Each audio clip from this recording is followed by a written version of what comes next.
হিসেবে ঘোষণা করা হয়েছে। আসলে আমাদের দু একদিনের মধ্যে কমিটিটা আমাদের প্রেসে আসতো এবং আমরা সংবাদ সম্মেলন করতাম, কিন্তু আমাদের আজকে মজলুম সাংবাদিক মাহমুদুর রহমানকে হাসিনার ফেসিবাদের দূষক খুনি হাসিনার মামলায় ওনাকে জেলে প্রেরণের প্রতিবাদে আমরা আজকে আনুষ্ঠানিকভাবে নেমে এসেছি। আমাদের আজকে বিক্ষোভ ও প্রতিবাদ সমাবেশ। শুরুতে আমি আমাদের লক্ষ্য উদ্দেশ্যটা নিয়ে একটু বলতে চাই যে আমরা গণতন্ত্র, মানবাধিকার, ন্যায় বিচার নিয়ে এবং জনগণতান্ত্রিক বিপ্লব প্রতিষ্ঠায় আমাদের আত্মপ্রকাশ, গণতান্ত্রিক বিপ্লব প্রতিষ্ঠায় আত্মপ্রকাশ। আমরা একটা লক্ষ্য নিয়ে একটা গণতন্ত্র এবং আমাদের মানবাধিকার সুনিশ্চিত হবে নাগরিকদের, আর ন্যায় বিচার আমাদের একটা দেশের সবচেয়ে বড় বিষয় হচ্ছে ইনসাফ ভিত্তিক সমাজ ব্যবস্থা, রাষ্ট্র ব্যবস্থা। তো ন্যায় বিচার যদি হয়ে যায় তাহলে আমাদের বাংলাদেশ একটি নতুন বাংলাদেশ হিসেবে প্রতিষ্ঠিত হবে। এর বাইরেও আমরা আরও যখন আমাদের আহ্বায়ক কমিটি নিয়ে আমরা আমাদের বেশ কিছু দাবি উত্থাপন করবো। আজকে যেহেতু আপনারা আমাদেরকে সময় দিয়েছেন এবং আপনাদের আরও অনেক দায়িত্ব রয়েছে, আমরা মাহমুদুর রহমান সম্পর্কে আমাদের কিছু দাবি রয়েছে। সেই দাবিগুলো আমি আপনাদেরকে তুলে ধরছি যে আপনাদের এই যে সাংবাদিকের মাধ্যমে, আপনাদের মাধ্যমে, মিডিয়ার মাধ্যমে আমরা এই দাবিগুলো সরকারের প্রতি তুলে ধরছি।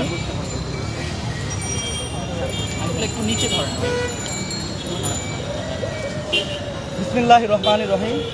আজ আমি আপনাদের সামনে অত্যন্ত গুরুতর কিছু দাবি তুলে ধরতে এসেছি, যা আমাদের দেশের গণমাধ্যম, সাংবাদিক ও মত প্রকাশের স্বাধীনতার প্রশ্নে খুবই গুরুত্বপূর্ণ। আমাদের সমাজে সত্য ও ন্যায়ের পথে এগিয়ে যাওয়ার জন্য একটি স্বাধীন গণমাধ্যম অপরিহার্য। কিন্তু সাম্প্রতিক সময়ে আমরা লক্ষ্য করেছি আমাদের দেশের সাংবাদিকদের উপর অবিচার ও নির্যাতন চলছে। তাই আজ আমরা আমাদের ন্যায্য দাবিগুলো আপনাদের সামনে উপস্থাপন করছি। আমাদের প্রথম দাবি হচ্ছে দৈনিক আমাদের সম্পাদক মাহমুদুর রহমানকে কারাগারে পাঠানোর দায়ে আইন উপদেষ্টা ডক্টর আসিফ নজরুলকে পদত্যাগ করতে হবে। মাহমুদুর রহমানের বিরুদ্ধে যে অন্যায় হয়েছে তা একমাত্র সম্ভব হয়েছে ক্ষমতার অপব্যবহার ও অবৈধ হস্তক্ষেপের মাধ্যমে। এই ধরনের পদক্ষেপ আমাদের দেশে আইন ও বিচার ব্যবস্থার প্রতি আস্থা কমে যায়। তাই আসিফ নজরুলকে এই অন্যায়ের দায়ভার নিয়ে পদত্যাগ করতে হবে। দ্বিতীয়ত, মাহমুদুর রহমান সহ সকল মজলুম সাংবাদিক, নির্যাতিত সাংবাদিক, লেখক, রাজনীতিক, আলেম ও ছাত্রদের বিরুদ্ধে মিথ্যা মামলা ও ফরমায়াশি রায় বাতিল করতে হবে। মত প্রকাশের স্বাধীনতা আমাদের সাংবিধানিক অধিকার। এ ধরনের মিথ্যা মামলা করে তাদের কণ্ঠরোধ করার প্রচেষ্টা একটি অগণতান্ত্রিক ও পেশিবাদী শাসনের লক্ষণ। আমরা অবিলম্বে এসব মিথ্যা মামলা প্রত্যাহার ও ফরমায়াশি রায় বাতিলের দাবি জানাচ্ছি। তৃতীয়ত, আমরা দাবি করছি যে যারা মিথ্যা মামলা করেছে সেই মামলার বাদী, সাক্ষী, তদন্ত কর্মকর্তা ও বিচারকদের গ্রেপ্তার করতে হবে। যারা নিজেদের ক্ষমতার অপব্যবহার করে মিথ্যা মামলা জাল বিস্তার করেছে তাদের বিচারের আওতায় আনতে হবে। তাদেরকে জবাবদিহিতার আওতায় আনা রাষ্ট্রের জন্য খুবই জরুরি বিষয়।